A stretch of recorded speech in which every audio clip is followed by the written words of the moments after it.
नमो अरहंताणम नमो अरहंताणम नमो अरहंताणम। ज्योति पुंज गुरुदेव, ज्योति की साधना करने वाले साधक।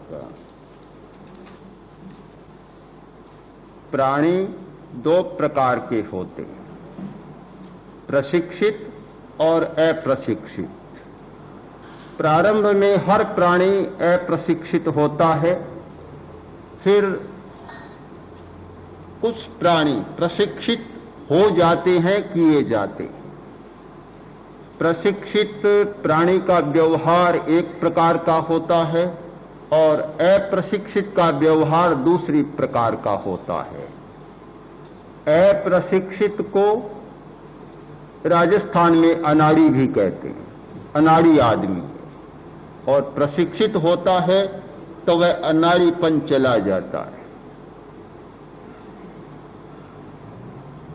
हाथी, घोड़े, बंदर, तोते, मैना यानी पक्षी और पशु प्रशिक्षित होते हैं, एक प्रकार का व्यवहार करते हैं और प्रशिक्षित प्राणी का मूल्य भी बढ़ जाता है। एक जंगली तोते का जो मूल्य होता है उससे ज्यादा मूल्य होता है एक प्रशिक्षित तोते का। हाथी और घोड़े बहुत प्रशिक्षित होते हैं और बहुत अच्छे करतब दिखाते हैं। प्रणाम करते हैं हाथी, अभिवादन करते हैं और भी बड़े बड़े चमत्कार दिखाते हैं। और एक प्रशिक्षित बांदर या भालू आता है, सैकड़ों लोग देखने लग जाते हैं उनके करतबों को। तो प्रशिक्षण से एक विशेष शक्ति जागृत होती है।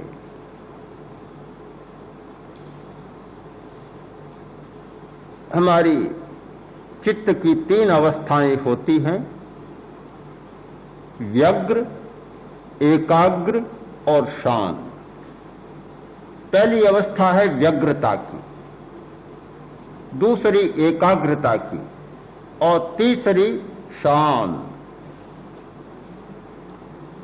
व्यग्र का अर्थ होता है अनेक विचार, अनेक विकल्प। एकाग्र का अर्थ होता है एक विकल्प और शांत अवस्था का अर्थ है निर्विकल्प। निर्विकल्प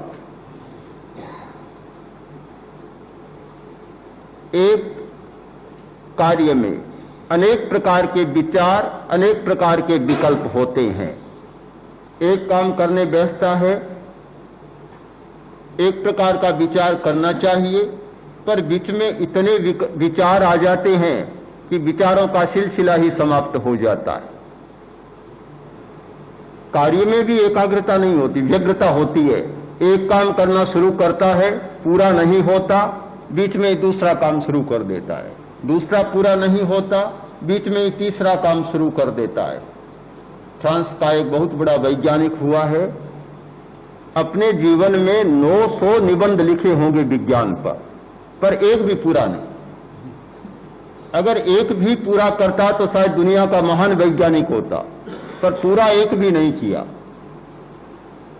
हमने देखा है थली प्रदेश में बीकानेर, पुराने बीकानेर राज्य में राजलदेसर नाम का एक गांव है। वहां एक कर्मचारी था, बड़ी विचित्र आदत थी। किसी सेठ ने कहा कि मेरी लड़की को रतनगढ़ पहुंचाना है। अच्छा, तैयार होकर आता, गया, दूसरा मिला और दूसरे ने कहा कि भाई घर में अभी आटा नहीं है, रसोई करने की जरूरत है, जल्दी है, आटा बाजार से ला दो। अच्छा, जाता हूं। आटा लेने की तैयारी में लगा। तीसरा मिला और कोई काम कहा, कभी यह बहुत जरूरी काम है। अच्छा, जाता हूं। पहले को छोड़ा, दूसरे को छोड़ा, तीसरे को छोड़ा। अब लड़की को पहुंचाने वाला तो प्रतीक्षा करता ही रहे कि कब आएगा, पता ही नहीं। कोई भी कहता उसे स्वीकार कर लेता और पहला काम धरा का धरा रह जाता। यह हमारी व्यग्रता होती है। चाहे चिंतन की व्यग्रता, चाहे कार्य की व्यग्रता। यानी एक काम को पूरा करना नहीं जानते, एक काम पर एकाग्र होना नहीं जानते। एक के बाद एक दूसरा विचार आता है, एक के बाद दूसरी प्रवृत्ति सामने आ जाती है और उसमें लग जाते हैं। काम पूरा नहीं होता, विचार पूरा नहीं होता, चिंतन पूरा नहीं होता। यह असफलता का सबसे बड़ा कारण। मनुष्य असफल कैसे हो सकता है? इतनी क्षमता है मनुष्य में कि वह जीवन में असफल क्यों हो और कैसे हो, यह बात समझ में भी नहीं आती। किंतु असफलता के पीछे एक ऐसा चक्र घूम रहा है, उस चक्र को जब तक समाप्त नहीं किया जाता तब तक सफलता की बात नहीं हो सकती। अगर कोई पूछे कि सफलता का रहस्य क्या है, तो शायद उत्तर देना कठिन हो सकता है। पर यदि कोई ये बात पूछे कि असफलता कैसे होती है, तो बहुत सीधा उत्तर है कि व्यग्र बनो और असफल हो जाओ।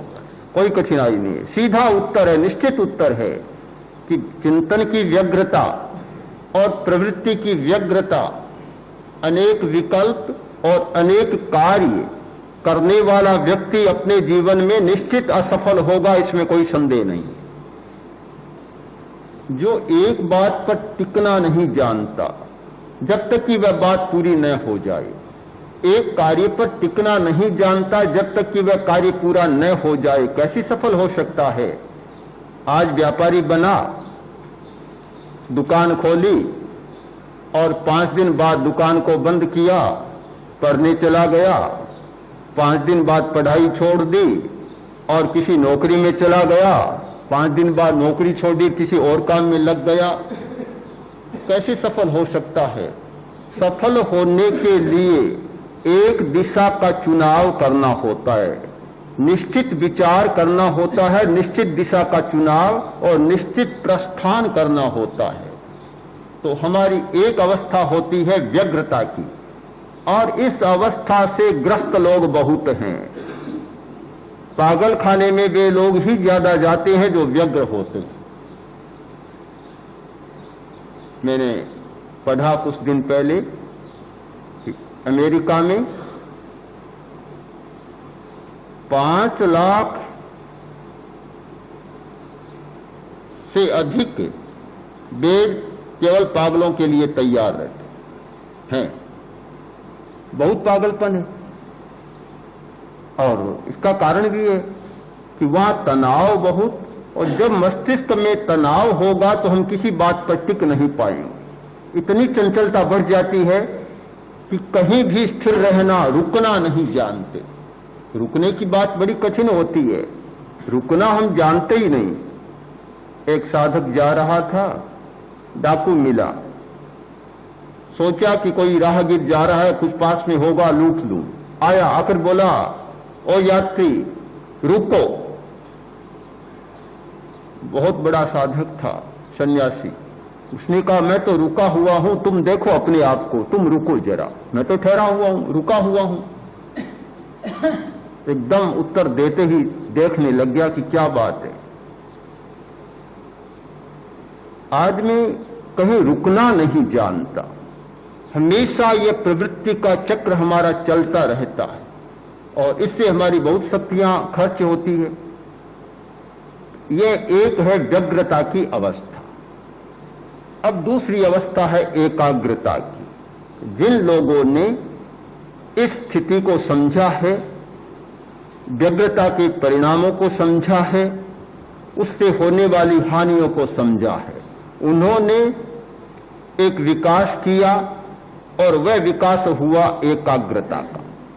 यानी एक विकल्प पर, एक विचार पर लंबे समय तक रहना, और एक प्रवृत्ति पर तब तक रहना जब तक कि वह प्रवृत्ति संपन्न न हो जाए। यह दूसरी एकाग्रता की अवस्था है। एक कोई विकल्प ले लिया और उस विकल्प पर 10 मिनट, 20 मिनट, 50 मिनट आदमी टिका रहा, एकाग्रता हो गई। एक कोई कार्य लिया और उस कार्य पर जब तक कि वह कार्य पूरा न हो जाए उस कार्य पर लगा रहा। कठिन बहुत होता है एक विकल्प पर टिकना। हमारी ऐसी स्थिति है, एक विकल्प पर, एक कल्पना पर, एक चिंतन पर और एक स्मृति पर टिकने की बात होती है, बीच में इतने विकल्प आ जाते हैं कि अभ्यास के बिना, प्रयोग के बिना यह कभी सिद्ध नहीं होता। गमन योग करना है, केवल चलना है, पर चलने की क्रिया है, चलने का विकल्प लिया है, संकल्प लिया है, पर चलते चलते तो कितने विचार आ जाते हैं। लिखने बैठे, लिखना है, पर लिखते लिखते दूसरे कितने विचार आ जाते हैं। बहुत कठिन बात है। एक श्वास को देखना है, पर श्वास को देखते देखते कितने विचार और कितने विकल्प आ जाते हैं।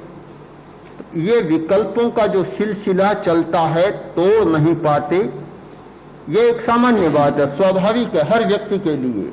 किंतु वे व्यक्ति जो अभ्यास के द्वारा चेतना की ऐसी स्थिति का निर्माण करते हैं कि एक विकल्प पर रहना सीख जाते हैं, तो हमारी चित्त की दूसरी अवस्था बनती है एकाग्रता।